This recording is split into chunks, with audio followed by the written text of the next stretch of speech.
Buenas noches a cada uno de ustedes. Estamos contentos de acompañarles en esta noche. Tengo algunos amigos que invité también. Y veo a mi hermano Carlitos Geria, también a Yerick, bueno, invité a Moisés también. Espero que se conecten. Bueno, estamos contentos de poder acompañarles y poder tener este momento especial. Yo quiero decirles algo, una infidencia. Yo estoy en otra semana, estaba en otra semana, pero hice como me había comprometido con ustedes. Así que el tema de hoy día, de esa semana que estoy haciendo en la iglesia central de Temuco con el pastor Aranda, hice un stand-by para estar con ustedes, digamos, porque me interesa estar con ustedes también. Y así que el día de hoy y mañana voy a grabar, más bien ya grabé esos temas ya para no tener problemas y así podamos compartir, no con nervios, porque supuestamente a las 9 de la noche de esa semana, y entonces la idea es que estemos, digamos, podamos distendernos un poco y poder conversar.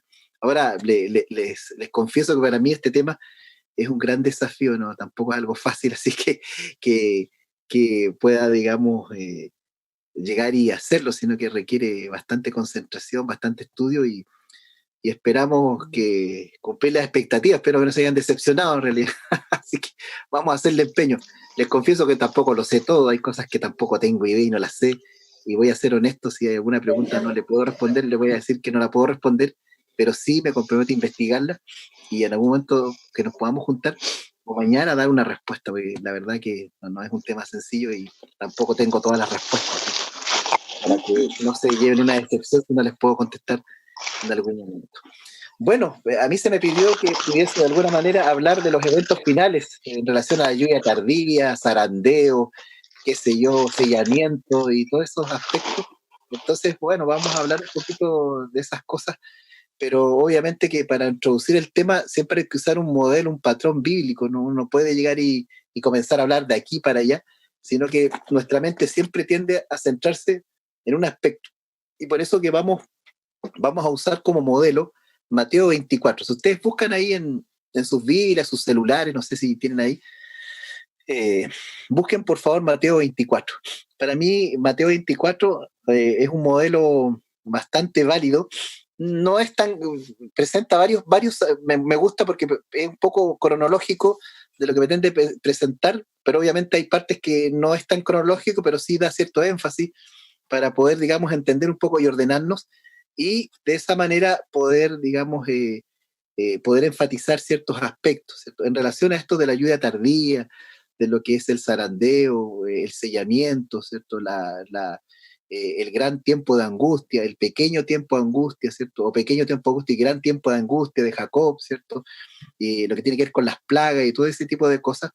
Les quiero adelantar que no necesariamente son en forma tan cronológica, así tan rígida, sino que a veces son paralelos, ¿cierto? Se dan uno tras otro. Es como para poder ejemplificar lo que les quiero decir, es como el proceso de la salvación, ¿cierto? Los calvinistas lograron hablar del ordi saluti, que es el orden de la salvación, colocar un elemento tras otro. Pero a veces cuando nosotros hablamos de confesión, de santificación, de conversión, de perdón, eso no es que se dé en orden cronológico uno tras otro, sino que se va en forma simultánea, ¿me hago entender? Y a veces uno los ordena como cuando un médico quiere estudiar un aspecto del cuerpo. El cuerpo no está dividido, ¿cierto? Pero el médico tiene que sistematizar y entonces saca el corazón, crean un corazón de plástico, lo abren bien la aorta, ¿cierto? Para estudio, pero el corazón no es así. Está acá latiendo tutum, tutum, constantemente y entonces, pero para estudiarlo o un pulmón, qué sé yo, hay que de alguna manera graficarlo y poder entenderlo. Bueno, lo mismo pasa acá. Hay aspectos bíblicos que no es que en la Biblia no es que estén desordenados, sino que están en un aspecto, en otro, y uno tiene que, digamos, ir ordenándolos para poder dar los énfasis necesarios, perdón, y de esa manera poder entenderlos, ¿verdad? Por eso que ustedes van a escuchar a muchos predicadores, bueno, Stefan Bor habla mucho de esto, a mí me gusta mucho a Dennis Pearce, que es uno de los grandes eh, pastores conservadores, digamos, de este tema. Y entonces ustedes van a ver los énfasis que cada uno de alguna forma puede dar, ¿cierto? Ahora yo quiero adelantarles algo también antes de ir al texto en sí. En la teología adventista, ¿cierto? No hay gente buena ni mala, sino que en la teología adventista hay teólogos que son más liberales y otros teólogos son más conservadores, ¿cierto? y los teólogos más liberales, ¿cierto? Ellos tienen, digamos, otra perspectiva y otra forma de interpretar, y no es que sean malos cristianos, son muy buenos cristianos, son sinceros, pero su énfasis son completamente diferentes, ¿cierto?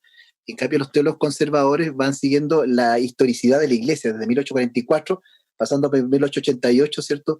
Que tiene que ver con el Congreso de Minneapolis y llegando a ciertos aspectos históricos que se fueron dando. Ustedes saben que la teología adventista, y hay que decirlo así abiertamente, la teología adventista cambió después de preguntas y respuestas, ¿cierto? Question and Doctrine, de preguntas y respuestas que se dio en el año 1957, ¿cierto? Donde algunos teólogos nuestros entran en conversación, ¿cierto? Con algunas autoridades evangélicas, ¿cierto? Eh, y entonces la iglesia queriendo ser más evangélica porque era acusada de ser una secta, ¿cierto?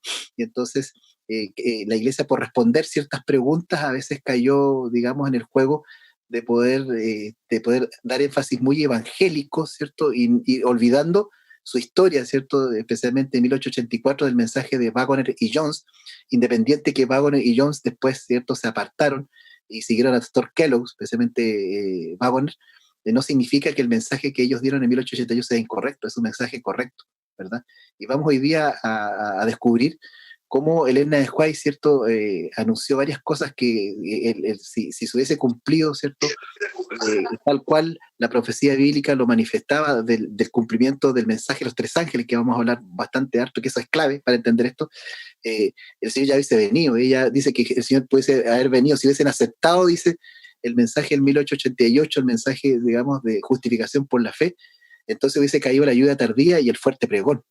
Y entonces ya Jesús hubiese venido, dice en 1894, dice, yo hubiese venido, si el pueblo hubiese aceptado. Luego vuelve a decirlo en uno de los capítulos más hermosos, hay un video incluso que se llama Pudo haber sido y no fue, donde ella tiene una visión donde todos están, ¿cierto?, en comunión, están unidos antes del Congreso de 1901, y despierta ella y no era un sueño, no era real, estaban peleados, disgustados.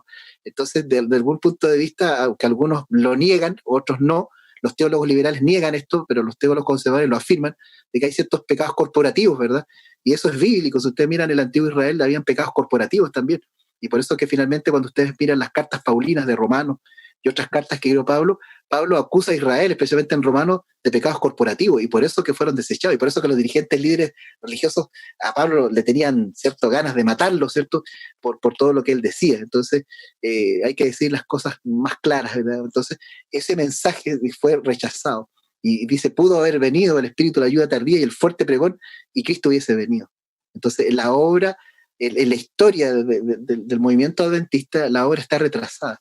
Cristo tiene que haber venido. Ahora, muchos se confunden, y con esto voy allá a empezar para que ustedes puedan tener un contexto de lo que vamos a hablar, de que de alguna manera, como nadie sabe el día ni la hora que viene el Señor, entonces hay una discusión si depende o no de nosotros que venga de apurar la venida del Señor, ¿verdad? Yo soy partidario, esta es mi opinión, a través de los estudios concienzudos de la Biblia y ya de la madurez, ya llevo prácticamente casi 22 años en el ministerio como pastor, y a través del estudio de la Biblia, logro comprender que la venida del Señor, si bien es cierto no sabemos el día y la hora, eso no significa que las profecías sean incondicionales. No hay incondicionalidad en la Biblia. Todo es condicional, todo, incluso la venida de Cristo. Y Elena Juez lo dice muy en claro. Cuando el pueblo de Dios dice refleje plenamente el carácter de Cristo en sus vidas, entonces dice va a regresar Cristo por segunda vez. Entonces, también la venida de Cristo es condicional, independiente que en su presencia Dios sepa el día y la hora exacto, pero ese día y la hora, aunque no lo sabemos, está condicionado también por Dios para cuándo venir por su pueblo. O sea, Dios sabe el día y la hora, va a saber cuándo su pueblo va a reconsagrar su vida. Y vamos a ver que el propósito de la previa de la previa angustia, ¿cierto? Y la angustia de Jacob, el sellamiento y todo lo que prepara el pueblo de Dios y el zarandeo, es justamente el objetivo principal, como vamos a ver a continuación, de purificar al pueblo de Dios y prepararlo para el tiempo final de la historia, donde ahí entran en juego los 144.000, ¿cierto? Que es un pueblo que alcanza, digamos, no quiero decir un nivel, digamos, sino más bien una madurez tal, ¿cierto?, que ellos viven en ese momento difícil sin intercesor. Y vamos a explicar también que algunos teólogos niegan, ¿cierto?, y no pueden explicar, es imposible que vivamos sin intercesor, y entonces, y no tiene nada que ver. Una cosa es que el tiempo de angustia final, cuando se acaba el tiempo de la gracia, ¿cierto? Y vivamos sin intercesor no significa que Dios no va a estar con nosotros. El Señor va a seguir con nosotros hasta el tiempo del fin.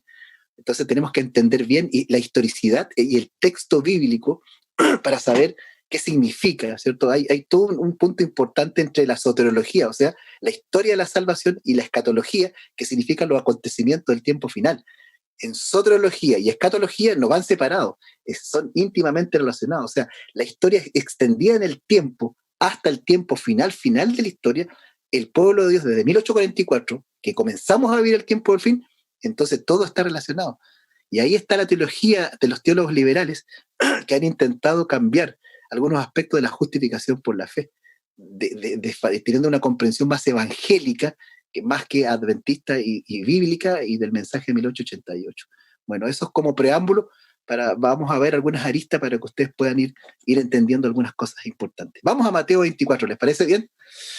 Bien, vamos a leer, no todo porque es muy largo, solo algunos aspectos y que me parece que son fundamentales para poder entender este punto. Solo enfatizar un aspecto.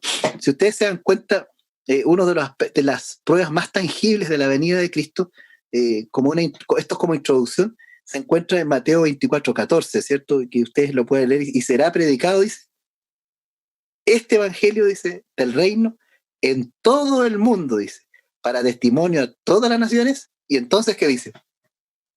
Vendrá el fin. Entonces, ustedes se dan cuenta, claramente Mateo 24:14, en el discurso escatológico de Jesús, al hablar de los eventos finales, Jesús lo está proyectando o está en íntima conexión con el mensaje de los tres ángeles, ¿verdad? El mensaje de los tres ángeles es fundamental en la conexión escatológica del tiempo final de la historia, donde el remanente de Dios tendrá que predicar. Es la misión del remanente, es predicar el último mensaje, ¿cierto? A un mundo impenitente, ¿cierto? Que rechaza a Dios, y ahí está el mensaje, digamos, claramente determinado del mensaje de los tres ángeles. Entonces la predicación del evangelio toma un sentido preponderante en lo que significa la predicación del evangelio, y especialmente está relacionado con el tiempo final de la historia y con la segunda venida de Cristo, que es el gran acontecimiento final de la historia. Ahora bien, cuando nosotros vamos, Jesús va a responder algunas preguntas que hicieron los discípulos, ¿verdad? Ustedes saben que los discípulos estaban en el templo y estaban saliendo del templo, y entonces comienzan a contemplar los edificios hermosos que tenía el templo, y le dicen a Jesús, mira qué hermoso es. Pero Jesús, digamos, les responde, dice que no quedará piedra sobre piedra, ¿cierto? Y como que los discípulos se asustaron, ¿verdad? Pero eso se los dijo cuando salen del templo, bajan, vuelven a subir, ¿cierto? Y van camino hacia, eh, se desplazan hacia otro lugar, ¿cierto? El Evangelio de Marcos, ¿verdad? Habla del Monte de las Olivas, ¿cierto? Y van caminando, y Jesús les dice allí, y quedaron tan impactados que ahí les empieza a explicar con lujo y detalle qué significa, porque ellos quedaron, digamos, un poco consternados acerca de que de este edificio no quedará piedra, dice, sobre piedra, ¿cierto? ¿Veis esto? De cierto digo, no quedará piedra sobre piedra, que no sea derribada. Y entonces ahí Jesús introduce el discurso profético, ¿verdad? En el verso 3 dice, estando sentado en el monte de los olivos, ¿cierto? Los discípulos se acercaron aparte, ¿cierto? Ahí le preguntaron, porque había mucha gente en otro lugar en el templo, dinos cuándo serán estas cosas y qué señal habrá de tu venida y del fin del siglo. Y en ese contexto no voy a hablar de los rumores de guerra y profetas, sino que voy a ir al punto para poder avanzar en lo que tenemos que avanzar. Y en ese contexto, ¿cierto? Jesús le responde en el verso 15 y dice, por tanto, dice, cuando veáis en el lugar santo, dice, la abominación desoladora que habló el profeta Daniel, el que lee, dice, entienda. Entonces los que estén en Judea huyan a los montes. El que esté en la azotea no descienda para tomar algo de su casa. Y el que esté en el campo no vuelva atrás para tomar, dice, su capa. Pero hay de las que estén encintas y las que críen en aquellos días. Orad pues para que vuestra vida no sea en invierno, dice, ni en sábado. Ahora, es interesante, digamos, que cuando uno mira el comentario bíblico adventista y algunos teólogos adventistas, ¿cierto? Han interpretado, digamos, en forma correcta este aspecto. Pero hay un aspecto que, digamos, hay ciertos desacuerdos, ¿verdad? Pero este aspecto, digamos, esta primera parte, nosotros tenemos que entender cuando Jesús dice el que lee entiende, ¿cierto? Porque de esto habló el profeta Daniel, de la abominación desoladora, claramente, ¿cierto? Todos los estudiosos adventistas y algunos autores evangélicos están de acuerdo en que esto está basado especialmente en en Daniel, capítulo 9, segunda parte del verso 26 y 27, donde dice, y un pueblo de un príncipe vendrá, ¿cierto? Y asolará y cometerá una asolación sobre el templo, ¿cierto? Claramente está hablando del año 70. Y acá Jesús lo que le está diciendo a los discípulos es que el templo va a ser destruido. Y nosotros claramente sabemos que se cumplió la historia así, pero cabalmente se cumplió la historia, ¿cierto? El año 66, ¿cierto? Se producen varios problemas en Israel, ¿cierto? Varios contextos históricos que van a desencadenar, ¿cierto?, la rebelión de los judíos, ¿cierto? Y especialmente por uno de los procuradores romanos más malvados que había en ese tiempo, y que él, digamos, va a incitar a que los celotes, que era un grupo extremista, ¿cierto?, finalmente lleve a la rebelión de los judíos, y pese a que los romanos mandaron una legión, fue el gobernador romano, ¿cierto?, que los judíos aniquilaron a esa corte romana. Y entonces, cuando Nerón, ¿cierto?, viendo que fracasó, le pide a Vespasiano, que era un general que estaba en Egipto ya, digamos, adulto, para que vaya. Y mientras él va, ¿cierto?, a ese lugar para socavar esta rebelión que se ha producido, entonces se produce, ¿cierto?, la muerte de Nerón. Y al producirse la muerte de Nerón, ¿cierto?, entonces Vespasiano, ¿cierto?, decide retirarse, ¿cierto? Y ese es el tiempo, la pausa que se produce por casi 2 años, porque Vespasiano finalmente se empieza a disputar el poder, y él era uno de los candidatos al purpurado, que finalmente él termina siendo, ¿verdad?, el emperador de Roma, y manda a su hijo Tito, ¿cierto?, prácticamente finales del año 69 y el 70, y, ¿cierto?, finalmente Sitia, y ustedes saben todo lo que ocurrió, ¿cierto? Obviamente cayó los 3 muros, que era una ciudad bastante fortificada, Jerusalén, caen los 3 muros y finalmente ingresan, y tenían tanta rabia los romanos por las muertes, por la resistencia de los judíos, que finalmente terminan aniquilando, y muchos de ellos escapan, ¿cierto?, una fortaleza más alta, más empinada, que los mismos romanos habían construido, que es Masada, ¿cierto? Y después de un sitio largo y después de haber construido un terraplén, finalmente los romanos, cuando entran, todo el mundo se había suicidado. Entonces, el contexto histórico es el año 70. Entonces Jesús toma como modelo el año 70 para hablar del tiempo, del fin de la historia.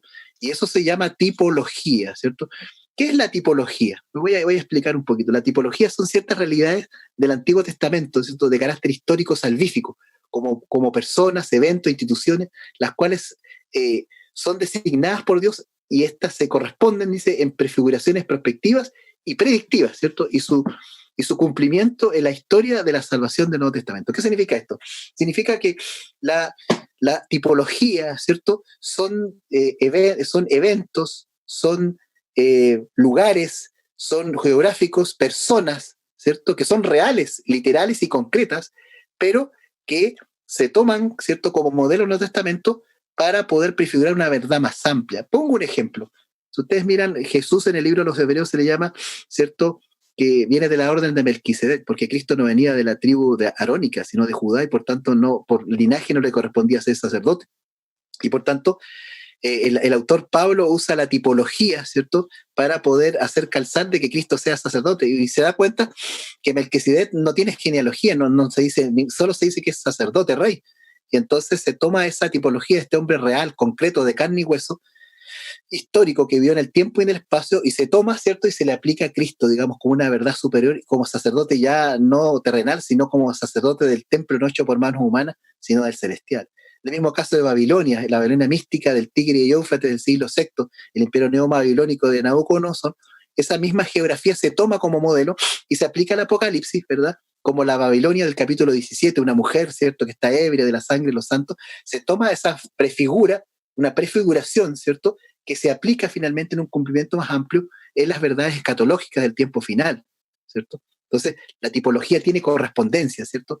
Santuario terrenal, santuario celestial, Melquisedec histórico, Cristo como Melquisedec, o sea, son verdades históricas, ¿cierto?, salvíficas, la historia de la salvación, que son prospectivas, o sea, que miran hacia adelante, y son predictivas, porque también se anuncian con antelación antes que ocurran, para cuando se cumplan, crea con certeza que son bíblicas y que vienen de parte del Señor. ¿Se dan cuenta? Entonces, a eso se refiere la tipología. Lo contrario a la tipología, lamentablemente, las iglesias cristianas que se mezclaron con la filosofía griega, especialmente la iglesia alejandrina, que se contrasta, ¿cierto?, con la iglesia, digamos, Antioquía. La alegoría es una figura retórica donde la ficción se usa para representar o significar otra cosa diferente de lo que se trata. O sea, la alegoría no es bíblica, la alegoría es pagana, filosófica griega, y no tiene que ver nada con la tipología. La alegoría no tiene correspondencia, y por tanto lo que hace la alegoría es sacar al texto su significado real que dice, sacarlo de acá, ¿cierto?, y hacer una verdad, espiritualizar el texto y sacar la historicidad del texto. Y eso, de alguna manera, afecta la comprensión del texto. Por tanto, la Biblia habla de tipología, y la tipología es bíblica. Y entonces acá Jesús va a usar esa metodología que es bíblica, y Él es Cristo, ¿verdad? Y Él le va a dar sentido a las profecías, y entonces Él va a usar ese modelo para explicar a sus discípulos, en primer lugar, lo que ellos le habían preguntado. No va a quedar piedra sobre piedra, ¿cierto? Jesús, entonces, primero, hace una predicción de que ese templo va a ser completamente destruido, y se cumplió tal cual lo que dijo Cristo. Y ustedes pueden leer ahí Guerras Judías de Flavio Josefo. Él es el mejor historiador que explica, y Taciano también, Tácito, que también es un poquito de la época de Flavio Josefo, y ustedes pueden ahí ver con lujo y detalle todo lo que ocurrió. Y en esa perspectiva Jesús toma esa tipología, ¿verdad?, ese modelo que es real, que es concreto, que es histórico, esa destrucción que se produjo en el año 70, casi al principio, digamos, de lo que estaba pasando. Y entonces Jesús toma ese modelo y se proyecta al tiempo final de la historia. Por tanto, a Jesús no le interesa el intermedio de la historia, ¿cierto? Aunque Jesús toma como modelo a Daniel capítulo 9, versos 26 y 27 en esta primera parte como tipología para apuntar hacia el tiempo del fin. Por tanto, tenemos una elíptica. Una elíptica es que hay dos focos, hay dos centros, ¿verdad? Por un lado está el año 70, que es histórico real, y que Jesús predijo la caída de Jerusalén, pero toma esa caída de Jerusalén y Jesús ahora va hasta el tiempo final, se salta el tiempo final de la historia. O sea, Jesús primero está en dos extremos, apunta a la primera venida de Cristo y también quiere apuntar a su segunda venida de Cristo, y qué es lo que pasó en esta primera venida de Cristo y qué es lo que va a pasar hasta el año 70, ¿cierto? Y todos los acontecimientos que van a ocurrir, falso profeta, guerra, rumores de guerra, qué sé yo, varios elementos hasta la caída de Jerusalén, y que esos mismos elementos, ¿verdad?, en el tiempo fin de la historia, antes que Él regrese por segunda vez, van a dar cumplimiento de todo lo que va, digamos, a ocurrir. Entonces, en el discurso de Jesucristo, Él lo cambia, Él lo aplica. Él, aunque toma a Daniel, ¿cierto? En primer lugar, Daniel capítulo 9, 26, 27, Jesús va a hacer una aplicación propia de cómo Él ve los eventos y los reevalúa, los reinterpreta a la luz de los eventos finales, para que los discípulos y nosotros, ¿cierto?, que hemos alcanzado los tiempos finales, podamos comprender y entender qué es lo que nos quiere dar a entender la profecía bíblica. No sé si me hago entender, me explico hasta acá, soy claro. No sé si alguien tiene una pregunta hasta acá o seguimos avanzando. Muy bien, seguimos avanzando entonces. Si alguien tiene una pregunta, no tenga miedo, pregúntela nomás, ¿cierto? Todas las preguntas son buenas, así se aprende. Yo siempre hago hartas preguntas y así uno aprende. Entonces la idea es aprender. Sí. Pastor Carlos, muy, muy cortito. Sí. Una hermana me consultó por interno, yo sé que esto es un tema más largo, pero me preguntó por los pecados corporativos que usted mencionó. Ya. A lo mejor lo podemos dejar para el último, pero para que tenga presente esa pregunta que quedó ahí. Sí, ahí lo vamos a explicar en su contexto, porque lamentablemente hay grupos, digamos, de reformistas, digamos, grupos disidentes que toman esto y le dan a la iglesia, digamos, pero no es tan así, digamos. Y ya vamos a explicar después en el contexto de la Odisea, está más o menos, ese contexto estoy hablando, está en la idea de la Odisea, digamos, para que no se malentienda mal el tema y después diga, el pastor Olivares es un disidente, ¿cierto?, que está hablando Cristo. No, de eso tiene un contexto, digamos, amplio, y lo vamos a explicar y usted me hace acordar después en ese sentido. Bueno, entonces, siguiendo con la idea, entonces Jesús toma este modelo. Pero es interesante que ahora Jesús cambia del año 70 y deja de hablar del año 70, ¿cierto? Dice, ojalá no sea su vida en sábado, no sea en invierno, ¿cierto? Ojalá que las mujeres estén encintas, ¿cierto? Y esto habla de la huida, cuando los ejércitos romanos se retiraron, y ustedes pueden ahí leerlo en el conflicto de los siglos, hubo casi 2 años, ¿verdad? Muchos se confiaron, los judíos dejaron de pagar los impuestos, se enriquecieron, y otros arrancaron, ¿cierto?, al otro lado del río Jordán, y allí estuvieron escondidos, y esa gente se salvó. ¿cierto? Porque salió, bueno, también vamos a hablar un poquito de hacer la diferencia entre salir de las ciudades y huir de las ciudades, ¿verdad? Porque la autora inspirada habla de que debemos salir de las ciudades y ella recomienda que primero tenemos que vivir en pueblos chiquititos, ¿cierto? Hasta después irnos finalmente al campo, ¿cierto? Y vamos a explicar por qué. No solamente ella dice que producto de la corrupción de las ciudades, ustedes saben que las ciudades no son bíblicas, nunca fue el plan de Dios que hubieran ciudades. Y ustedes sí pueden ver, el primer constructor que hizo la primera ciudad y que puso el nombre de su hijo fue Caín, y Caín es el primer asesino. Este personaje, digamos, Caín, que asesinó a su hermano. Entonces, las ciudades se fundan en el fundador de la ciudad fue un asesino, ¿cierto? Entonces, y ustedes pueden ver que en las ciudades no hay nada bueno, hay asesinatos, hay vicios, ¿cierto? Hay corrupción, especialmente en los puertos, y por eso Elena White habla que los puertos son los primeros que van a recibir los castigos de Dios por la corrupción y la maldad que existe, digamos, en los puertos. Por tanto, las ciudades nunca fueron el plan de Dios. Dios, la idea divina antes del pecado era que cuando la raza humana se multiplicase, llenase toda la tierra y hubieran otros tipos de jardines del Edén, donde Dios iba a ir expandiendo. Pero el plan de Dios se vio truncado por el pecado y porque Caín asesinó a su hermano. Y ustedes ven que toda la descendencia de Caín, los hijos de los hombres, eran personas que hacían armas para matar el hierro, hacían instrumentos, digamos, sensuales, tamboril, para poder bailar sensualmente para las fiestas. Está el primer Vígamo, que tiene 2 mujeres. Entonces las ciudades, en el contexto bíblico, parten mal. Nunca fue el plan de Dios que hubiera ciudades. ¿Me hago entender? Entonces, cuando el aspecto profético, uno puede entenderlo, en las ciudades uno se corrompe, los hijos de Dios sufren en las ciudades por el ruido, hay personas que viven hacinadas en departamentos pequeñitos, ¿cierto? Y al lado de un vecino ruidoso, las groserías, la música estridente, o sea, las ciudades de alguna manera nos hacen perder la perspectiva de lo que Dios quiere para nosotros como sus hijos, ¿verdad? Tenemos que ir apartándonos cada vez, y Elena White, el consejo es, primero vivir en pueblos chicos, ¿cierto? Y los que pueden, en la medida en que se pueda, y hay una preparación, porque no es llegar a irse a tontas y a locas, sino que uno tiene que aprender, dice ella, a hacer huertas en su casa. Por eso ella habla de hacer huertos, porque si uno aprende los huertos, cuando tenga que irse con otras familias en comunidades, puedan saber vivir de la tierra, ¿cierto? Y ustedes ven que vivir en la ciudad es complejo. Hoy día con esta pandemia, hoy antes de la pandemia que estuvo, ¿cierto?, lo que es los movimientos sociales, y en las ciudades grandes como Santiago, Concepción, acá mismo en Temuco, usted se da cuenta que vienen estos estallidos sociales y saquea los supermercados y uno queda sin abastecimiento, ¿me entiendes? Y queda paralizado y tiene que ir a la hora del día y hacer largas colas, ¿se dan cuenta? O sea, es un claro ejemplo, eso que todavía no estamos viviendo, ¿cierto?, en este momento que plantea la Escritura y el Espíritu que decía.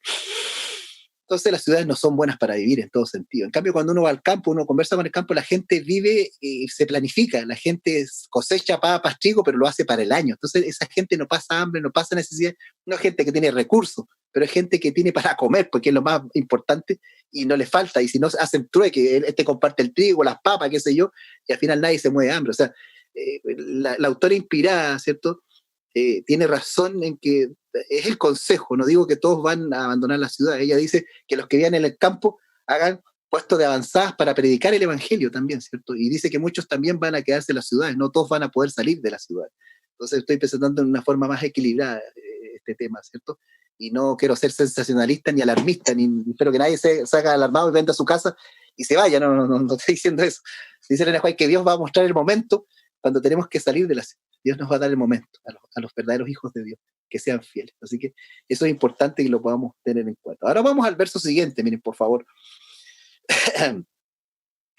Verso número 21, y acá empieza, miren, esto técnicamente hasta el verso número 20 se habla de principio de dolor. En griego es el arjé, o sea, el principio de dolores, o sea, lo que pasa, y no es el fin todavía, sino que es el principio. Pero acá empieza a hablar del telos, o sea, o telos, que es el fin ahora, o sea, de lo que va a ocurrir en el tiempo final. Entonces, esta elíptica de 2 ejes, ¿cierto?, de la primera venida y la segunda venida, está dividida entre el principio de dolores y el fin de los tiempos. ¿Me hago entender? Y acá en el verso del 21 Jesús empieza a hablar de los fines de los tiempos, ya deja de lado la tipología, ¿cierto?, del año 70 y ahora comienza a centrarse en el tiempo final de la historia antes de su segunda venida. Por tanto, yo no veo, por lo menos no estoy de acuerdo con los que dicen que la abominación desoladora se refiere a los 1290, 1233 o 1260 años, ¿verdad? Que tiene que ver con el papado. Claramente Jesús no está apuntando ni está preocupado de eso. sino que Jesús está preocupado de dos ejes nada más.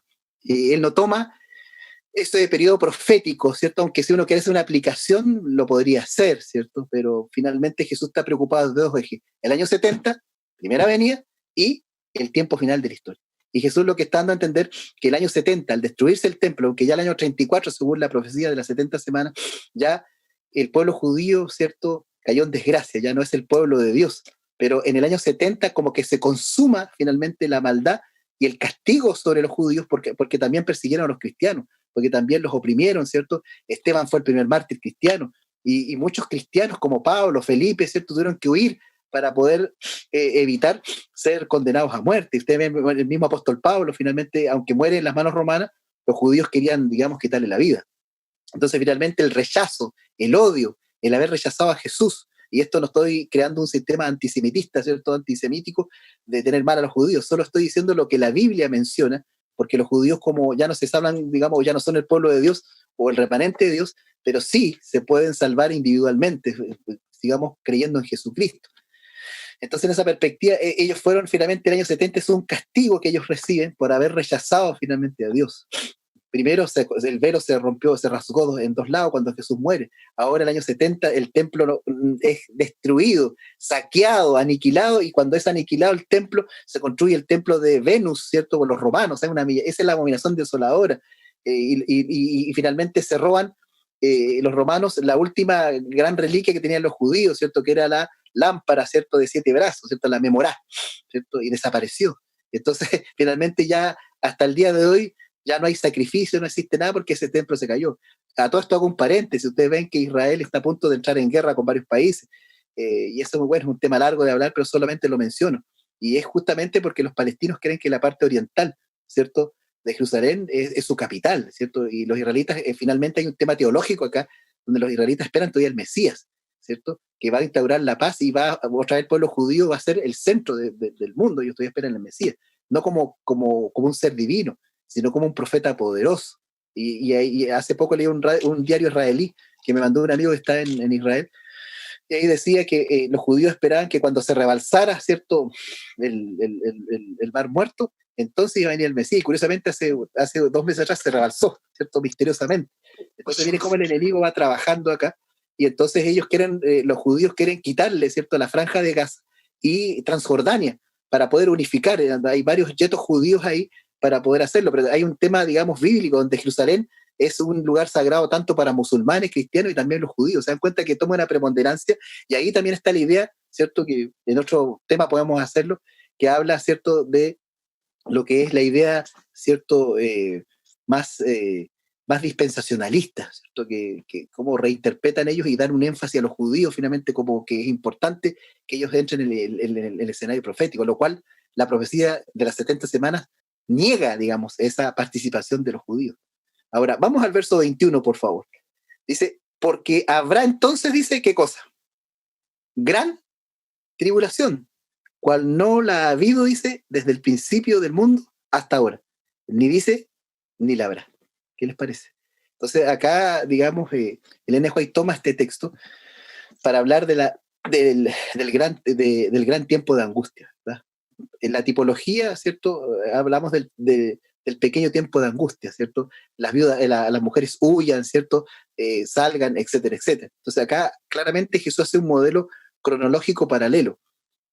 El año 70 es la pre-tiempo de angustia, ¿cierto?, donde de alguna manera mucha gente va a tener que salir de las ciudades cuando se comiencen a dar los edictos dominicales, ¿cierto?, en los cuales nosotros hemos hablado bastante. Entonces van a haber edictos de muerte. Espero que nadie se asuste en lo que voy a decir, pero van a haber edictos de muerte, ¿cierto?, donde muchas personas van a morir, van a ser torturadas por la fe. Ellen White habla mucho, es bueno que ustedes lean El conflicto de los siglos, ahí está todo lo que estoy mencionando. Y Ellen White dice que lo mismo que ocurrió en las persecuciones de los primeros 4 siglos, dice, eso mismo se va a repetir, el odio hacia los cristianos, ¿cierto? Recuerden ustedes que en los 3 primeros siglos a muchos cristianos se le hacía negar la fe, y muchos la renegaron, y ahí muchos padres de la iglesia, ¿cierto?, escribieron para poder ver cómo poder reintegrarlos a la iglesia. Tenían que rebautizarse, tenían que arrepentirse, cómo volver a ser reintegrados, digamos, a la iglesia, ¿cierto? Porque ellos habían negado la fe, habían comprado cartas para salvarse. Entonces había esa polémica en los 3 primeros siglos, cómo poder readmitir a esa gente que había negado la fe. Entonces, esos momentos también se van a volver a repetir, ¿cierto? Elena White dice que claramente esos modelos proféticos, tanto de los primeros siglos como también de la Edad Media, se van a volver a repetir en la historia. Entonces, acá Jesús está hablando y ahora salta desde el año 70, ahora salta, ¿cierto?, hasta el tiempo final de la historia. Y eso dice, porque habrá entonces una gran tribulación, cual no la ha habido desde el principio del mundo hasta ahora, ni la habrá. Y si aquellos días, dice, no fueran acortados, nadie sería salvo. Pero por causa de los escogidos, aquellos días serán, dice, acortados. ¿Qué les parece? O sea, acá nosotros podemos ver que Jesús ahora comienza a hablar del gran tiempo de angustia, ¿verdad?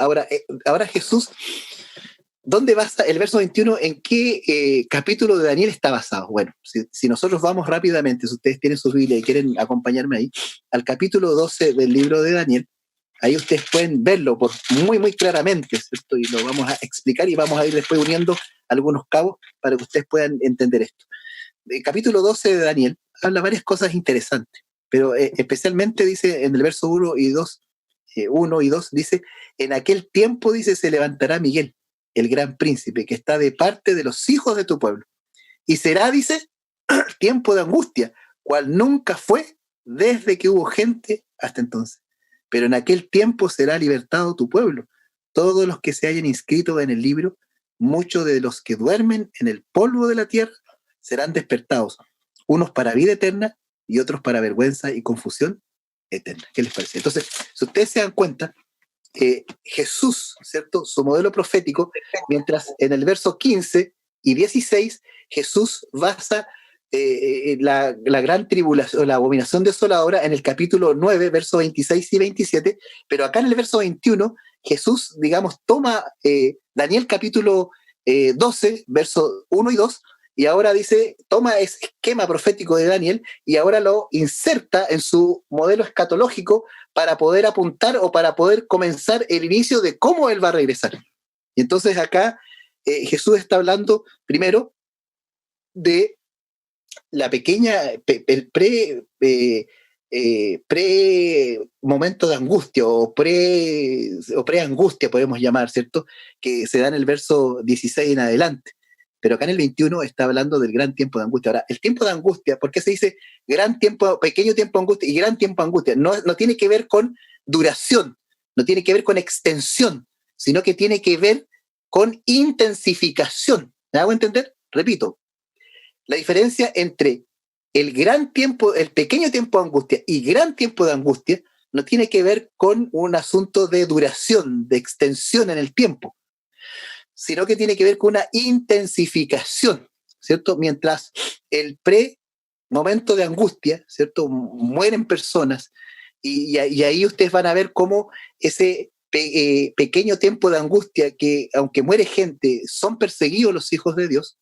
Entonces allí se produce, digamos, personas fieles que van a morir, ¿cierto?, hasta llegar finalmente a la bisagra, que ya vamos a hablar, hay una bisagra que se produce aquí, que Mateo no la da, sino que tenemos que ir a otros textos para ir balando, que tiene que ver, ¿cierto?, con el sellamiento, ¿cierto? El sellamiento es la bisagra entre las personas que van a morir, que son fieles a Dios, y el grupo final de la historia, que son los 144.000, que no van a gustar la muerte. ¿Me hago entender?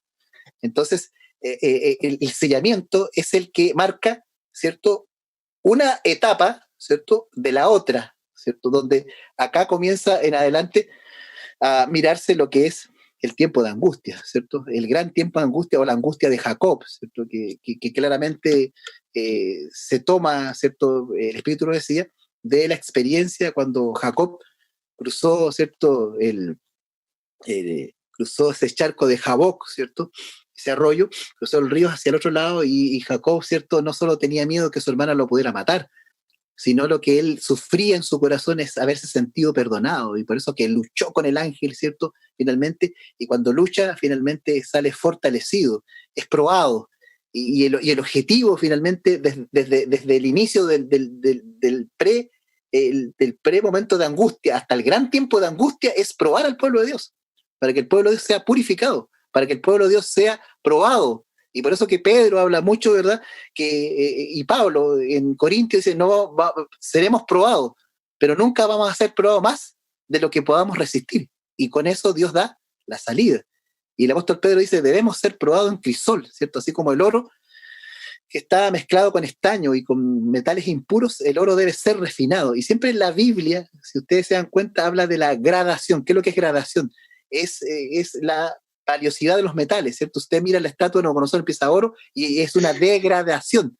Pero también la Biblia habla y dice, en el capítulo 12 de Daniel, y los escogidos, dice, los sabios resplandecerán como las estrellas, ¿cierto? Y entonces siempre usa esa expresión. Malaquías habla que el pueblo de Dios debe ser purificado, dice, como el oro. Entonces tiene que ver con el pueblo de Dios que es probado. Y permítanme ustedes en el mismo capítulo 12, de no dejar pasar la oportunidad, en el mismo capítulo 2 que estamos mirando acá, y luego voy a dar para si alguien tiene alguna pregunta hasta acá. Miren lo interesante que presenta Daniel, dice en el verso número 3, y los entendidos resplandecerán como el resplandor del firmamento, y los que enseñan la justicia a la multitud. Y luego dice, como las estrellas a perpetua eternidad. Pero tú, Daniel, cierra las palabras y sella el libro hasta el tiempo del fin.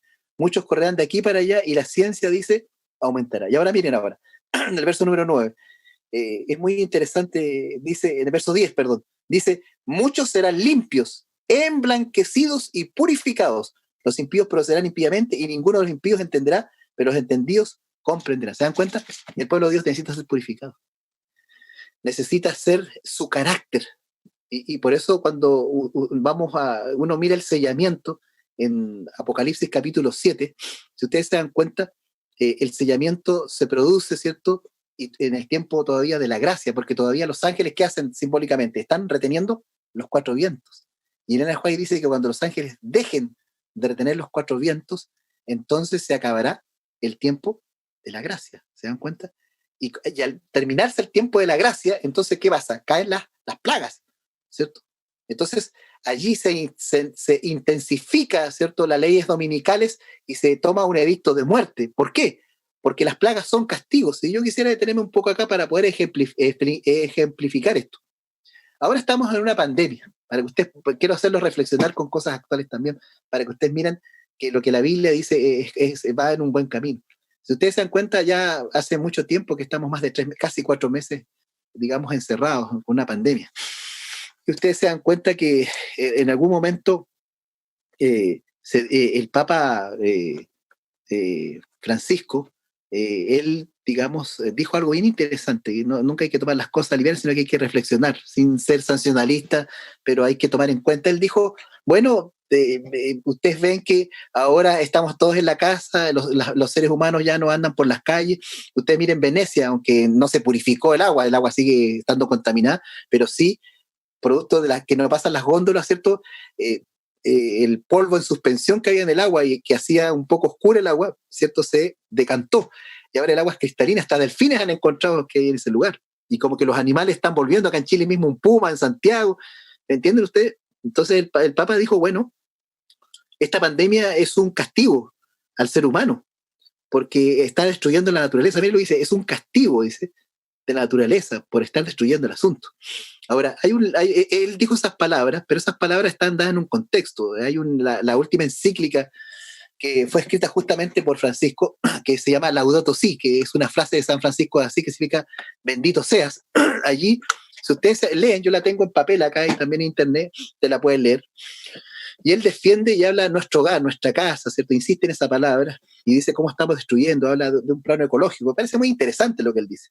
Pero cuando va llegando al final, al penúltimo capítulo, él dice, digamos, que debemos dejar un día para la familia, debemos dejar un día para que la naturaleza descanse de nosotros, digamos, de inactividad, para que la naturaleza se pueda recrear.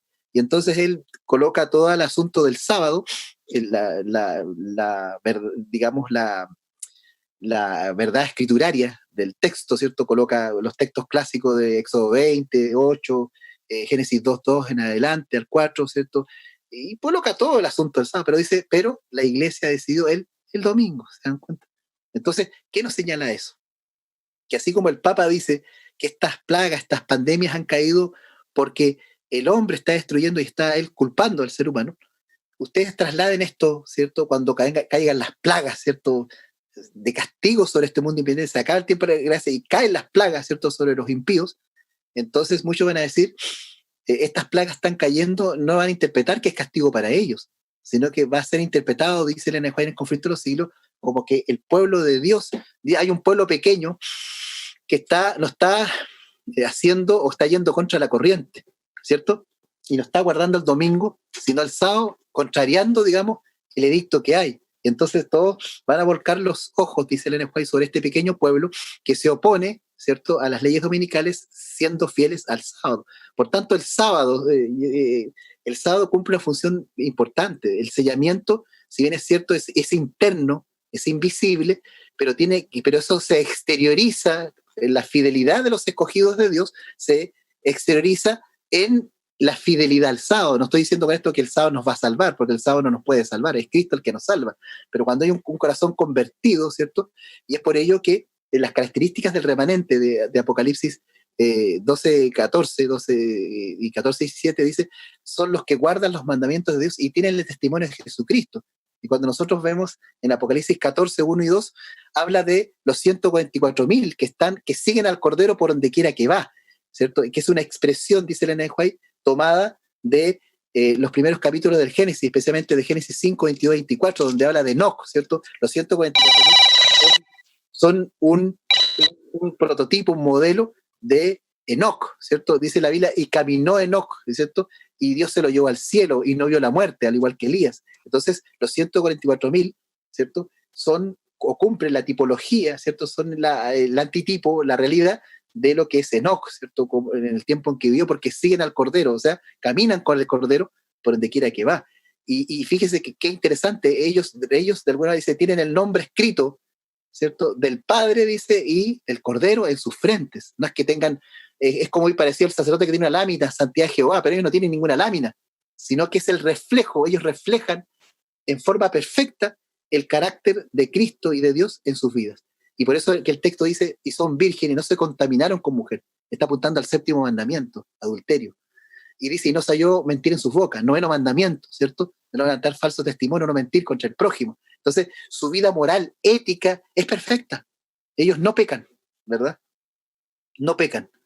Y no porque no puedan pecar, ¿cierto? Y ahí está la teología de la última generación, donde entre teólogos liberales y conservadores, del cual me considero conservador, hay una disputa, ¿cierto? En el sentido de que cuando hablamos de la última generación, estos teólogos, digamos que son liberales, atacan, dicen, no puede ser que no puedan pecar, todos somos pecadores, pero hay una mala comprensión en relación a la perfección de carácter, en relación a que no pecan, y no pecan porque no es que no puedan pecar, sino que su relación es tan íntima con Dios, han logrado una madurez espiritual tan grande, no, su preocupación no es andar pecando, su preocupación es agradar a Dios, y por eso se produce la angustia de Jacob, es el sufrimiento, no es solamente que ellos sufren porque hay un edicto de muerto sobre ellos, pero no muere nadie, en este periodo no muere nadie, porque no tiene sentido, porque Cristo ya salió del santuario celestial, y Cristo al salir del santuario celestial deja de interceder, y ahí respondo a lo que planteé al principio.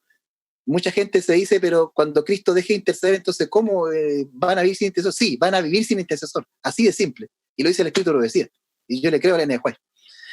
No a los teólogos ni a lo que escriben los teólogos, sino que le creo a lo que dice el Espíritu, lo decía. Van a vivir esa gente sin intercesor.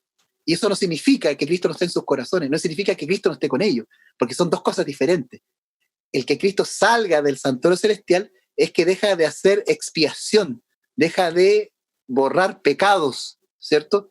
Que no tiene nada que ver una cosa con la otra. En forma escatológica histórica, Cristo sale del santuario y ya deja de interceder por el mundo impenitente y ya nadie más puede arrepentirse. Por tanto, no tiene sentido que ellos sean perseguidos, ¿cierto? Y Dios, el sellamiento se da para proteger a este pueblo, a esta última generación de los ataques del enemigo. Pero ellos sufren y el enemigo les insinúa, ¿cierto?, de que ellos tienen algún pecado tal vez oculto y hace una revisión, así como Jacob hizo una revisión y luchó, ¿verdad?, para poder sacar su vida. De igual manera ellos luchan, digamos, con su conciencia para hacer un examen de sus vidas, si hay algo que pueda afectar su relación. Por tanto, su comprensión de Dios es una comprensión muy interesante, y por eso que la Biblia, allí en Apocalipsis 14, los muestra como reflejando el carácter de Dios en su plenitud, y siguen al Cordero. Y a la vez también son un símbolo de Job, porque si usted mira la experiencia de Job, el capítulo 33 de Job, pueden ustedes después revisar. Job dice, nunca miré una mujer, dice, no codicié una mujer con mis ojos, jamás pequé, hice pacto. Es la única vez que aparece la palabra hebrea verit, es la única vez en relación a hacer pacto consigo mismo, ¿verdad? Con sus ojos, no aparece en ninguna parte más la palabra verit de pacto, hice un pacto con mis ojos, a nadie le robé. Y muchos comentadores calvinistas, evangélicos, reconocen que aquí en este capítulo aparece que Job no peca, ¿me entiendes?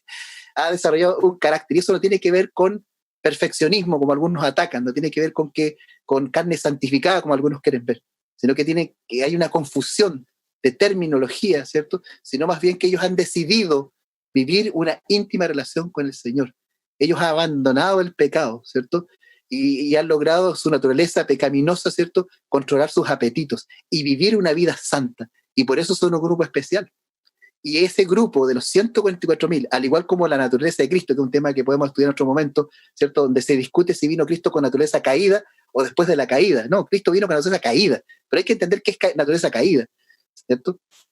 Que no es lo que la gente a veces se imagina, porque Cristo vino a demostrar la acusación de Satanás, que el hombre cuando cayó en pecado, ¿cierto? El hombre, Satanás le dijo a Dios, él no puede guardar la ley, no puede obedecer. Y Cristo vino a demostrar que sí se puede guardar la ley, que sí se puede vivir sin pecado. Y la Biblia dice, Cristo fue hombre, ¿cierto? Vivió como hombre.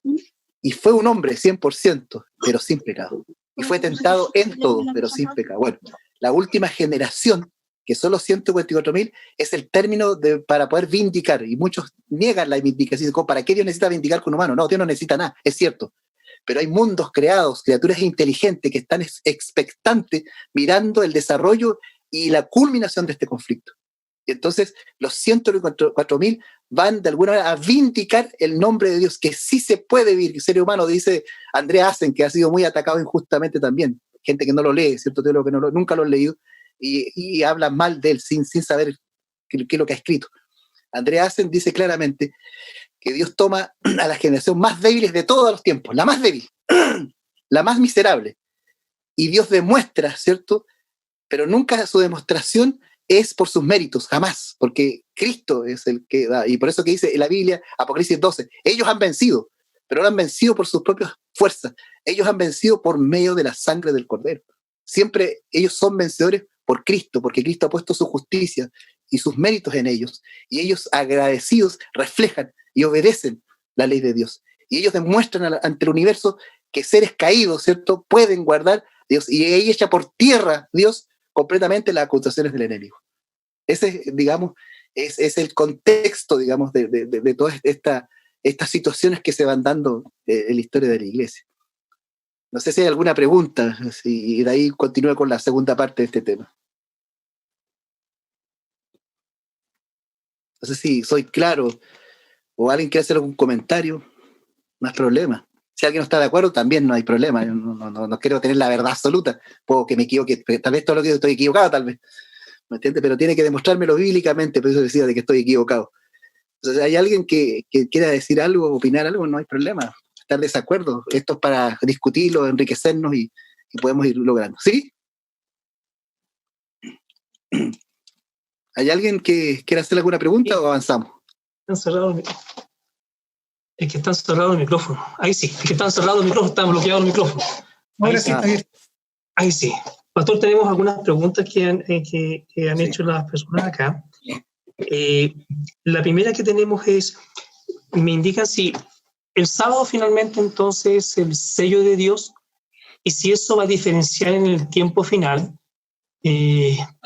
para el tema del zarandeo justamente y separar justamente el trigo de la cizaña.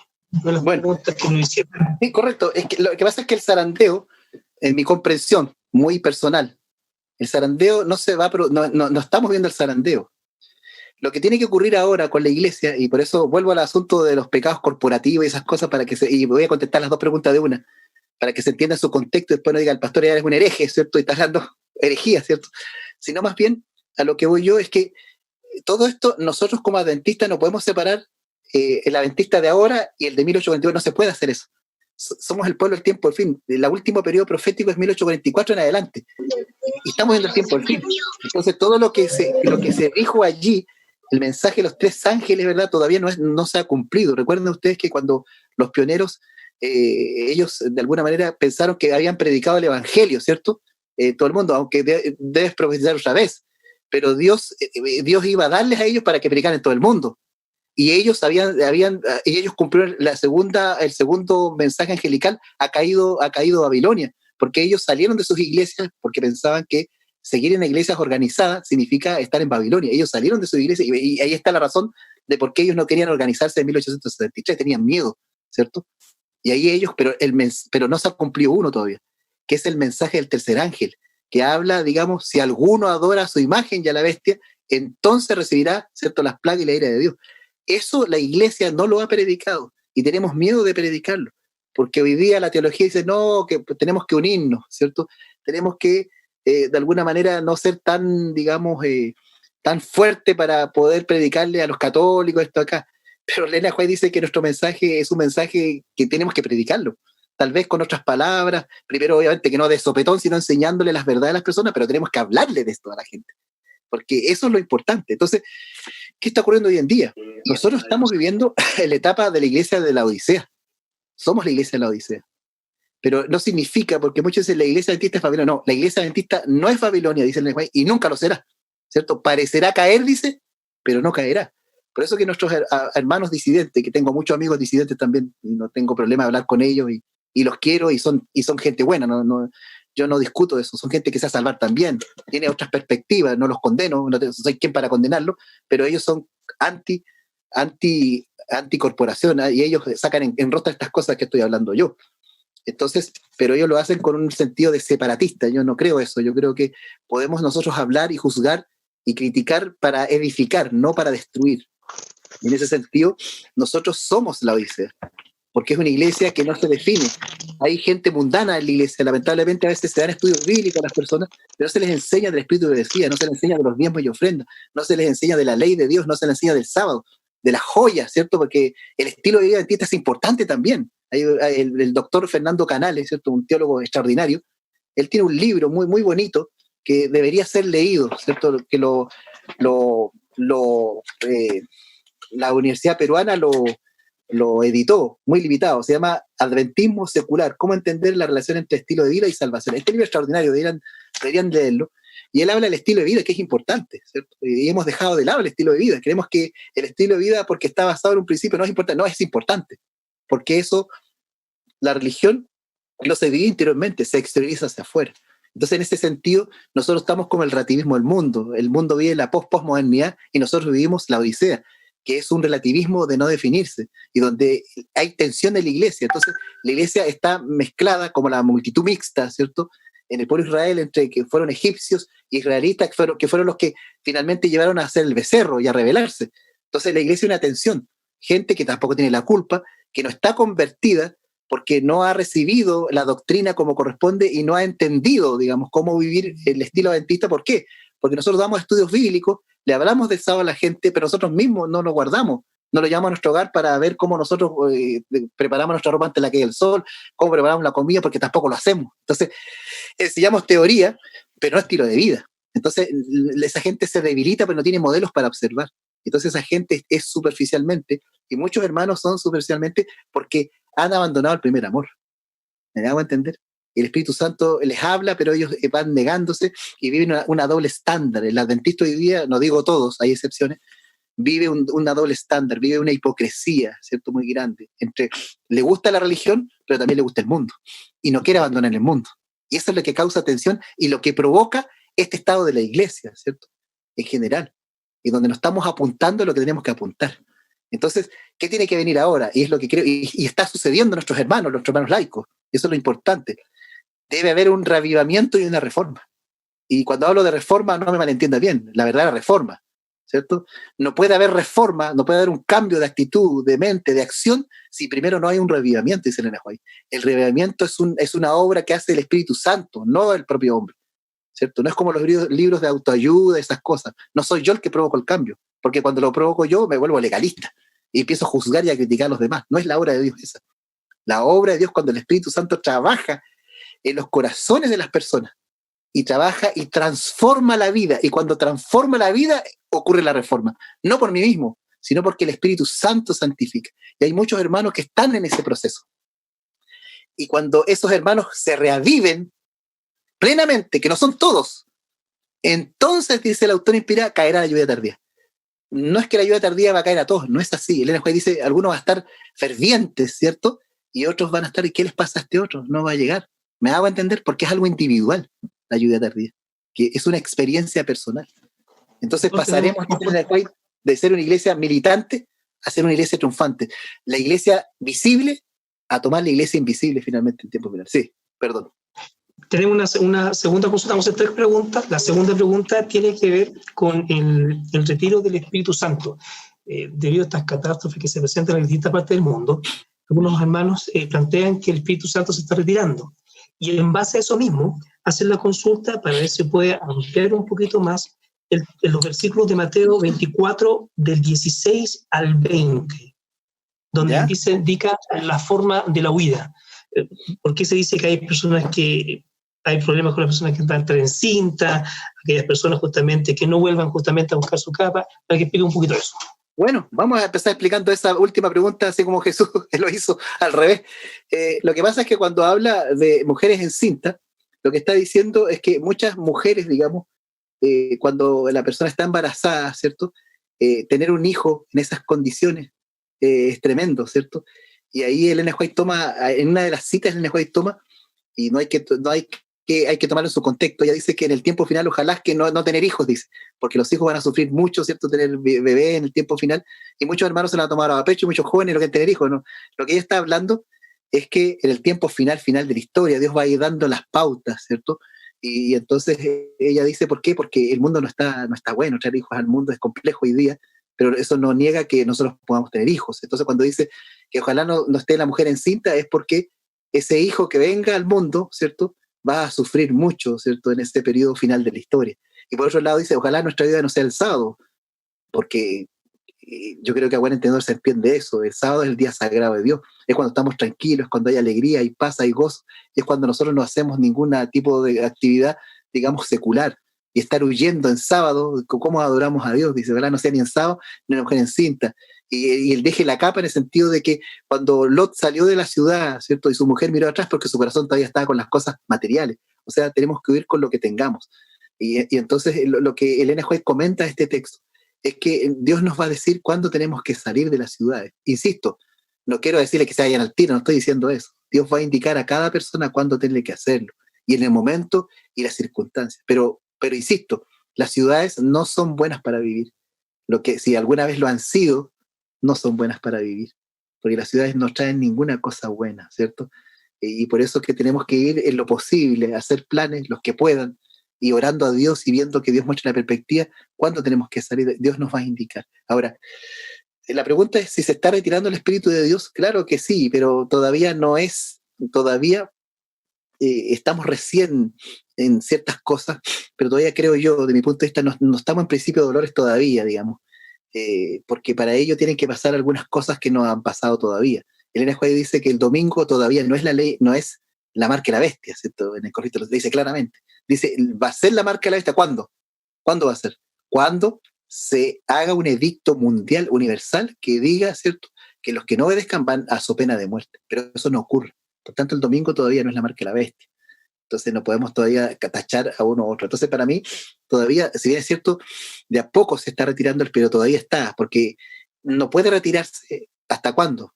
Cuando caiga la lluvia tardía. Por eso que yo explicaba que el pueblo de Dios se está reavivando. Cuando un puñado de hombres se reavive y empieza a predicar el mensaje del tercer ángel, va a causar tensión en la iglesia, porque mucha gente que no está convertida va a molestarse. ¿Por qué predican estos temas? Ustedes son extremistas. ¿Se han dado cuenta cuando alguien predica profecía, se le ataca y dice, extremista, está hablando de esto, está asustando a la gente? Hablemos, yo tengo un lugar donde voy a predicar a veces, los hermanos como que no les gusta un poquito. Yo los entiendo porque todavía falta un poquito más de comprensión. pero que se habla del amor de Cristo, quiere que se le hable solo cosas, puras cosas así, digamos, del amor, de la paz, pero no sé, que la gente no quiere que se lean las profecías. Entonces, eso, cuando esa gente tenga una verdadera conversión y reavivamiento, entonces va a caer la lluvia tardía. Y la lluvia tardía, como como anexo, se da el fuerte pregón. Y ahí, teológicamente, ¿qué significa? Que el mensaje del tercer ángel, no del primero y segundo, no digo que no se van a predicar, se siguen predicando, pero el que debe ser predicado es el tercero. Y ese tercero va a anexarse un cuarto ángel, que es el ángel de Apocalipsis 18, que ilumina toda la tierra, y ese le da fuerza al mensaje del tercer ángel, ¿cierto? Y se predica el evangelio, ¿cierto? Con fuerza, y mucha gente se convierte.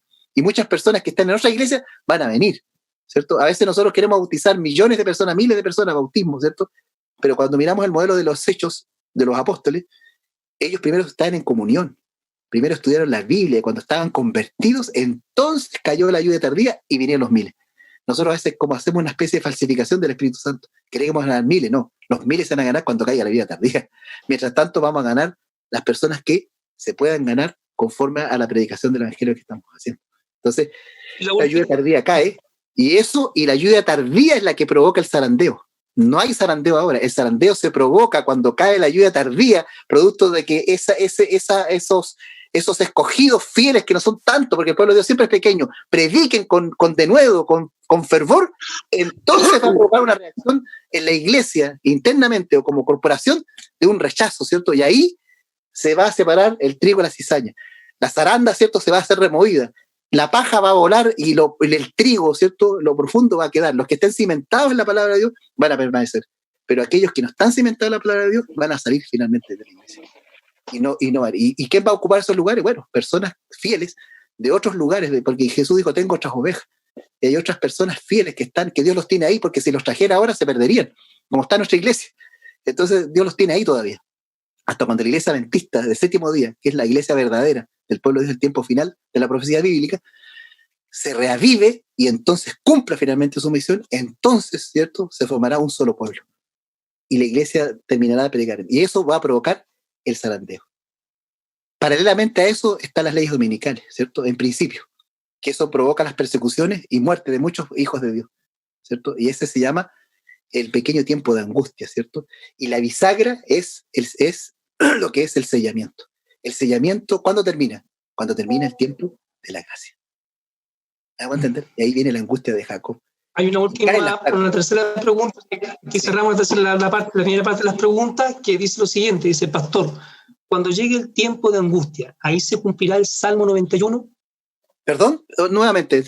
Dice, no pastor, pastor, cuando llegue el tiempo de angustia, ¿ahí se cumplirá el Salmo 91? ¿En qué sentido? ¿En el sentido de que no tocará la plaga, la morada? ¿A eso se refiere? Si se refiere a eso, podemos hacer una aplicación, digamos. No sé. Está la consulta ahí. Está así solamente. Dice, pastor, cuando llegue el tiempo de angustia, no sé si nuestra hermana es... Si es así como lo estoy pensando, de que no tocará tu morada, plaga alguna, yo creo que es muy válido lo que se está diciendo, sin duda. Sin duda, es aplicable, digamos. Dios va a proteger a esas personas. No van a morir nadie en el gran tiempo de angustia, la angustia no muere nadie. Eso lo dice el Enejuay muy claro. Y además dice el Enejuay que van a ser protegidos con el sello de Dios. El sello de Dios los protege y profundiza la verdad del sábado, los mandamientos de Dios, la obediencia, pero sobre todas las cosas les da fuerza para resistir ese tiempo, porque es un tiempo que nunca ha habido, que si no fuera cortado nadie sería salvo. Es un tiempo horrible mentalmente, ¿cierto? El diablo les sigue insinuando para que ellos no logren el objetivo de reivindicar el nombre de Dios. Y entonces las plagas van a caer y va a ser, digamos, bastante complejo, digamos, este tema. Y se acaba el tiempo de la gracia, ¿cierto? Y ahí viene lo que se llama, antes que venga Cristo, se produce la liberación del pueblo de Dios. En el capítulo 12 de Apocalipsis, el Enejuay habla de 2 resurrecciones especiales. Ustedes saben que antes que venga Cristo se producen 2 resurrecciones, y una está justamente en Daniel capítulo 12, verso 1 y 2. El Enejuay lo dice clarito, ¿cierto? Usted puede leer en primero escrito y otro, y evento de los últimos días. Es muy clara ahí en eso. Dice que, ¿cómo se produce la liberación de los 144.000? Se produce, dice, porque se produce la resurrección de Apocalipsis 1.8, ¿cierto? Donde dice que los que traspasaron a Cristo, o sea, para que ellos vean su gloria, para que lo vean venir en majestad y vean y luego mueren, ¿cierto? pero también se produce, dice Elena White, aquellos que murieron en la esperanza del mensaje de 1844, ¿cierto? Todos los que murieron de 1844, Elena White, porque Elena White dice, no dice que ella es parte de los 144.000, sino que ella se ve resucitando con los 144.000, o junto a los 144.000. Lo dije bien claro, junto a los 100, no dice que ella es parte, porque ella murió. Solamente los 193 son aquellos que no ven la muerte, no gustan la muerte. Pero ese grupo que resucita de 1844, que murieron, que eran parte del mensaje, que tenía que haber venido Cristo, pero se retrasó, Dios le da el privilegio de resucitar antes de su segunda venida, que es la resurrección, y que eso solamente lo dice Elena de White y lo justifica a través de Daniel capítulo 12, versos 1 y 2. ¿Entiendes? Son dos resurrecciones especiales que se van a dar, y eso provoca la liberación de los 144.000. Y ahí viene nuestro Señor Jesucristo en gloria y majestad. Eso es, queridos, lo que podemos decir de este tema, en simples palabras. ¿Alguien más tiene alguna consulta que hacer este el momento para poder comenzar a hacer la consulta al pastor? Yo quería hacer una consulta. Daniel de Iquique. ¿Cómo está, pastor? Hola, Danielito, ¿cómo está usted? Gusto saludarlo. Gracias. Pastor, una consulta, mire, yo he escuchado teoría, con respecto a la comparación que hacen algunos de la iglesia adventista en el tiempo del fin, ajá, con Mateo 24, con la destrucción de Jerusalén. ¿En qué aspecto? En que así como en su momento en la historia el pueblo de Israel fue desechado por Dios, hay muchos que creen que se puede replicar lo de Mateo 24 en el tiempo del fin con respecto a la iglesia adventista, que puede ser desechada en algún momento, porque, como hablaba usted en un principio de los pecados corporativos, entonces la institución se puede desviar del camino final. Entonces, ¿qué piensa usted con respecto a esas teorías? ¿Qué piensa usted con respecto a esas comparaciones de lo que estamos estudiando Mateo 24 con la iglesia en sí en el tiempo del fin? Porque muchos creen que en el tiempo del fin no va a existir o no se menciona una iglesia determinada ni una institución determinada, sino que va a depender solamente del corazón del ser humano, que acepte a Cristo y su verdad y su palabra para poder mantenerse firme en el tiempo del fin. ¿Qué piensa usted, pastor, con respecto a estas teorías bueno, como usted ve, comparaciones? Lo que usted bien dice es una teoría, digamos, porque la mayoría, yo he escuchado, la mayoría de la gente que dice eso son personas que están en contra de la corporación, ¿cierto? De la organización. Miren, es muy simple. El hecho que tal vez no haya edificio, no haya una asociación y eso no significa que no haya organización, mi querido. La iglesia no la componen los edificios, ni las iglesias. La iglesia la componen las personas. Y donde hay un grupo de personas reunidas. Ahora, la hora no la van a tener los teólogos, ¿cierto? Ni los pastores siquiera. La fuerza de la iglesia son los laicos. Y los laicos van a terminar la hora, ¿por qué? Porque los laicos son sencillos, miran la Biblia como Dios quiere y profundizan en la Escritura y el Espíritu lo decía. No están contaminados con teología ni filosofía. La fuerza de la iglesia son los laicos y ellos son los que van a terminar la obra, y eso yo lo creo, sin duda alguna. Y por tanto no necesitamos tener edificios, ni corporación, ni volver los diezmos para hacer una corporación o una organización. La iglesia sigue existiendo, porque la iglesia la hacen las personas. Los principios de guardar los mandamientos y la fe de Jesucristo, eso se mantiene. Y aunque no haya Biblia, la Biblia va a estar acá, ¿cierto? Por eso que solamente los que estudian y profundicen la Escritura serán transformados. La iglesia no deja de existir nunca como organización. Organización no es sinónimo de la Conferencia General, ni la Edición Sudamericana, ni la Unión Chilena.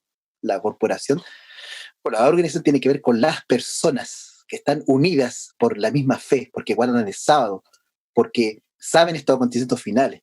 Eso es por un lado. Y lo otro es que la iglesia adventista, Elena White nos dice que va a ser desechada. Cuando uno mira, ustedes miran la Odisea, dice que Jesús la vomita de la boca, pero Jesús nunca dice que la desecha. O sea, Jesús no desecha la Odisea, porque la ama. Dice, yo te amo. No dice que la odia, no dice que la desecha, sino dice que la ama. Y porque te amo, te corrijo. Entonces, la condición laodicense no siempre va a estar en la iglesia. Este momento no siempre va a estar, se va a terminar. Y al terminarse este periodo de la Laodicense, la iglesia va a cumplir su misión, ¿entiendes? El que yo hable de pecados corporativos no significa que Dios desprecia la corporación y la organización hoy día son importantes, porque si no tuviéramos ningún orden ni cómo avanzamos la obra, ¿no? Necesita de la corporación. A veces la corporación está hecha humano y a veces también hierran, pero también son asertivos y son hombres dirigidos por Dios, sin duda. Los hombres de 1888 que fallaron, no significa que se van a perder, significa que se equivocaron. Y ese contexto la White habla de pecados corporativos, que se equivocaron como institución. Pero ella no dice, digamos, que la iglesia adventista va a ser desechada, sino que va a ser corregida, va a ser direccionada. Y por eso que dice, compra de mí oro refinado en fuego, que es la fe de Jesús. Cambia las vestiduras, ¿cierto? Porque para que esto no es justificación por la fe, porque hoy día el mensaje que la iglesia adventista en general, ¿cierto?, tiene es un mensaje, y no hablo de la corporación, sino de los énfasis, al leer algunos teólogos liberales, la iglesia tiene un énfasis más evangélico, ¿cierto? La justificación por la fe hoy día es, Wagner decía que tenemos que ser hechos justos. Hoy día hablamos de una justificación por la fe más forense. ¿Qué significa forense? Más legal, más externa, más pasiva, más evangélica, más agustiniana, más luterana, ¿cierto? Pero no bíblica, no adventista, no 1888, ¿cierto? Minneapolis. No es la justificación por la fe que nosotros creemos, ¿cierto? Sino que es ser declarado justo, no. Tenemos que ser hechos justos. Tiene que haber una transformación en el corazón, algo ético, ¿cierto? Entonces, a veces nosotros hemos abandonado ciertas cosas, y no porque seamos malos ni buenos, esto no tiene que ir con ser malo y bueno, tiene que ir con los énfasis teológicos, y donde Dios tiene que ir mostrando el Espíritu Santo, y el pueblo tiene que arrepentirse para que Dios obre y pueda iluminar, dice, compra colirio, o sea, el Espíritu Santo para discernimiento, y finalmente sé celoso y arrepiéntete. O sea, Dios cree que la Odisea se va a arrepentir y va a ser el pueblo y va a cumplir la misión. Ese es el sentido que tiene esto, finalmente. Pastor, tenemos una consulta de Eduardo Alfaro Castillo, y él indica lo siguiente: Pastor, buenas noches. Sí. En el tiempo de angustia, el tiempo de angustia es semejante al tiempo que se indica en Noé. ¿Cómo poder hilar eso? Bueno, es que en realidad el tiempo de angustia no está basado tanto en Noé, sino está basado en la experiencia de Jacob. De ahí lo extrae Elena White y de ahí toda la comprensión bíblica. No sé más o menos a qué se refiere con lo de Noé. Más que nada, Noé fue un pregonero de justicia, dice la Biblia. Dice Elena White que cada clavo que daba, ¿cierto?, era un mensaje de reprensión para la gente impenitente. Ahora, más yo diría que el tema de Noé tiene que ver más con lo que dice Jesús cuando compara su venida a los días de Noé. Cuando Jesús dice, digamos, que Noé predicó durante 120 años. Ahora, no es que se salvó solo de esta familia, dice Elena White que mucha gente trabajó con Noé, pero murió antes de que viniera el diluvio. Entonces, claramente el diluvio, ¿cierto?, y la arca de Noé tiene que ver con el arca del pacto, tiene que ver con el santuario también, ¿cierto?, donde están las leyes de Dios. Y Noé, digamos, cuando la puerta estaba abierta de la gracia, tenía la oportunidad la gente de venir. E incluso Dios dice que un ángel en el cual cerró la puerta del arca y la selló, y se acabó el tiempo de la gracia. En ese sentido puede tener una relación en el fin del tiempo de la gracia, cuando la puerta se cierra, y no la cierra un hombre, la cierra Dios. En el mismo tiempo del tiempo de la gracia, los ángeles dejan de interceder porque Dios deja de interceder en el cielo, ¿cierto? Y se produce en la tierra inmediatamente que nadie más puede salvarse. Y en ese sentido, fíjense cómo Dios probó, y en ese sentido puede haber una conexión así un poquito más buscada, en el sentido de que, si ustedes se dan cuenta, cuando Dios cerró la puerta del arca, no, yo iba al tiro, pasó ¿cuánto? Una semana. O sea, Dios también probó a Noé y a la gente que se burlaba afuera, y a Noé, ¿cierto?, esperó un momento de prueba, porque Noé podía haber desconfiado. Pero pasó la prueba, y después de 7 días comenzó a llover. Bueno, cuando se acaba el tiempo de la gracia, los 124.000, de alguna manera van a estar angustiados también, por una angustia tremenda que ni un hombre la ha vivido, no la ha vivido jamás, esa experiencia, de sentirse o no. Tenemos una siguiente pregunta, dice: ¿cómo sabremos que el Espíritu Santo se va a empezar a retirar? Y anexo a eso justamente es si es que nosotros, el pueblo de Dios, o los que estén vivos en ese tiempo, vamos a saber cuando el tiempo de gracia se cierre. Sí. Miren, Elena White dice que Dios va a indicarnos cuando se acabe el tiempo de la gracia, pero hay algo que también es muy claro. Dice ella que hoy día tenemos maldad en el mundo, y ustedes ven, hay asesinato, hay muerte, hay dolor, sufrimiento. Pero Elena White dice, es un desafío. Dice ella, retírese el Espíritu de Dios, dice, y verán realmente la maldad del hombre. O sea, la maldad del hombre no ha llegado a su cúspide. ¿Por qué? Porque los demonios actúan, los demonios crean accidentes, los demonios, ¿cierto?, crean el espiritismo, engañan al mundo, traen muerte, traen sufrimiento, porque los demonios actúan. Pero la Biblia, ¿qué dice? Si ustedes miran la Biblia, dice cuando la bestia que sube del abismo, ¿no es así? Satanás en el capítulo 20, ¿cierto?, dice que hay un ángel que baja con una cadena y lo aprisiona. Lo que está dando a entender la Biblia en esas figuras que son simbólicas es que Dios limita el actuar de Satanás. Si Dios permitiera que Satanás hiciera lo que estaríamos todos muertos. Porque, entonces Dios limita el actuar del diablo.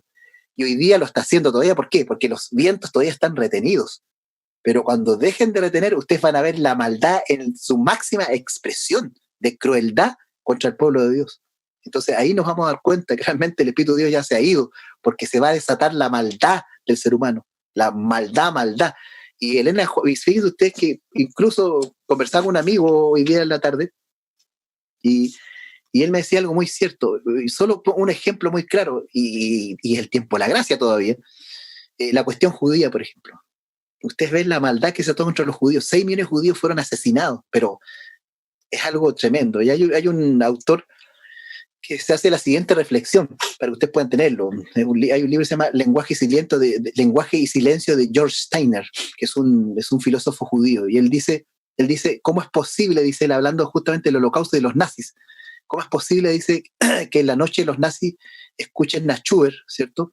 Música clásica, que supuestamente es cultura, es educación, por la mañana a Hölderlin, que es uno de los grandes poetas alemanes, y a las 3 de la tarde asesinen y maten a judíos? No puede entender. Entonces él daba a entender que la cultura ni la educación, como así lo profetizó la Revolución Francesa, que es otro tema que hay que estudiar muy bien, dice Elena White.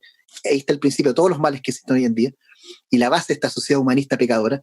Dice ella, la Revolución Francesa, ¿qué prometió? Y libertad, igualdad, fraternidad, y todos esos principios que prometió se fueron por tierra las 2 guerras mundiales.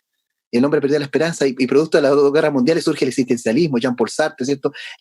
El hombre angustiado, el hombre que no tiene esperanza, el hombre en la vida sin sentido, un nihilismo, una nada, un vacío en el ser humano, porque el hombre perdió la confianza en el hombre, y ahí surge la posmodernidad también.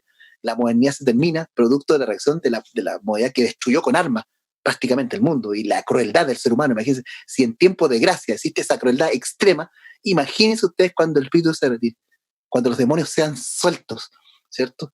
Y acá con un periodo de tiempo. Y por eso que Jesús dice, si los tiempos no fueran acordados, nadie sería salvo. Ninguna persona. ¿Tenemos alguna pregunta más, mis hermanos? ¿Alguien que quisiera hacer una consulta al pastor? Sí, yo tengo una pregunta. Hola, yo tengo una pregunta, Elsa. Hola, buenas noches. Nuestra hermana Elsa. Hola, buenas noches, pastor. Mire, nosotros sabemos que servimos a un Dios de amor, pero mi pregunta es, ¿los niños serán llamados antes al descanso? Antes de que... Es una pregunta de mamá, en realidad. Tengo esa pregunta, tengo esa duda. Mire, lo único que Elena White habla, no puedo contestar esa pregunta, la verdad que no lo sé, digamos, pero sí lo que le puedo responder. Yo esta pregunta la hice hace unos días atrás, pero no la he podido, en realidad podría ser como tarea para mañana. Me dijeron que lo podía buscar en eventos de los últimos días, en la página 259, pero no tengo ese libro, no lo he podido conseguir. Y la verdad que es una pregunta que me interesa mucho salir de la duda. Lo que le puedo contestar simplemente es que dice Elena White que Dios llamará, no habla de niños, sino que habla de personas. Dice que Dios llamará antes del tiempo del fin a muchas personas al descanso. ¿Por qué? Dice ella. En general habla porque no van a resistir, digamos, ese momento. Va a ser tan duro ese momento, muy terrible, que no van a resistir y se podrían perder. Entonces Dios a mucha gente en su misericordia, dice Elena White, la va a llamar al descanso a esas personas. Es lo único. Ahora, lo único que recuerdo de los niños, pero no tiene que ver mucho con esto, es que Elena White habla de los niños que mueren, ¿cierto?, antes de digamos, de desarrollarse su carácter, ¿cierto? Y entonces dice, ellos se salvarán, y ella dice, sí, dice, por la fe de los padres, digamos. Es la única cita que conozco que habla en ese sentido de los niños, pero habría que averiguar un poquito y saber cuál es el tema. Lo único que le puedo decir es eso, que Dios va a llamar a descanso, y no habla de niños, sino habla de personas, ¿cierto? No sé si incluye a niños también, pero que no van a resistir ese momento, y será una bendición descansar a pasar ese momento muy difícil de la historia. Eso es lo que le puedo decir. Lamento no poder responder a su pregunta. Tenemos nuestro hermano Andrés Jaque, me mandó justamente un trozo donde dice lo siguiente: sé que algunos ponían en duda aún si los hijitos de los padres creyentes se salvarían, porque ellos, los hijos, no han tenido ninguna prueba de carácter, ya que todos deben pasar por esa prueba para que se evalúe su carácter en base a las pruebas. Se hace la pregunta: ¿cómo pueden los niños pasar por esa prueba para ser examinados? Contesto que la fe de los padres creyentes cubre a los niños como cuando Dios envió sus juicios sobre los primogénitos de Egipto. Los israelitas que estaban en el cautiverio recibieron la orden de Dios de reunir a sus hijos en sus hogares y señalar los postes de las puertas de sus casas con la sangre de un cordero inmolado. Esto, dice, prefigura la muerte del Hijo de Dios y la eficacia de su sangre que fue derramada para salvación del pecador. Bueno, ahí podemos seguir leyendo justamente eso, ¿ya? Tenemos una pregunta que la realiza Lucas y hace lo siguiente. ¿Cómo sabemos que nosotros vamos a ser salvos en el tiempo final? Bueno, buena pregunta. Lo que pasa es que nosotros, digamos, la salvación siempre depende de Cristo y de la transformación del corazón. Y la única, contestando un poco la pregunta, los calvinistas, por ejemplo, que creen en la predestinación, ellos decían, y de ahí surge el capitalismo también, decían ellos, no podemos saber si somos salvos o no, decían ellos, porque Dios a uno ha predestinado para salvarse y a otros para perderse. Y ellos decían, a través de la riqueza, teniendo riqueza, es una señal de que tenemos el favor de Dios, y ahí se crea, digamos, lo que hoy día conocemos como el capitalismo. Pero en realidad, en el adventismo, ¿cierto?, ¿dónde está la seguridad? La seguridad no radica en preocuparnos si vamos a ser salvos o no. Lo que tenemos que preocuparnos es estar en Cristo, de estar, digamos, siempre nuestra vida transformada. Recuerden ustedes que en la idea evangélica, ¿cierto?, en la idea católica romana, ella aparte, ¿cómo nos salvamos?, dice el catolicismo romano. Bueno, ellos hablan de confesión auricular a un sacerdote, luego contrición, que significa arrepentimiento o tristeza por haber ofendido a un Dios santo, pero también ellos hablan de atrición, que no es un arrepentimiento genuino, sino que es temor a las consecuencias y el castigo, y luego viene lo que se llama satisfacción, ¿cierto? Donde, pero no es perdonado y nada, sino que viene después el tema de, absolución, pero ahí viene satisfacción, donde hay que hacer algo, una manda, 20 Ave María, algo hay que hacer, o sea, el perdón no es dado, sino hago algo, ¿me entiende?, para asegurar mi salvación.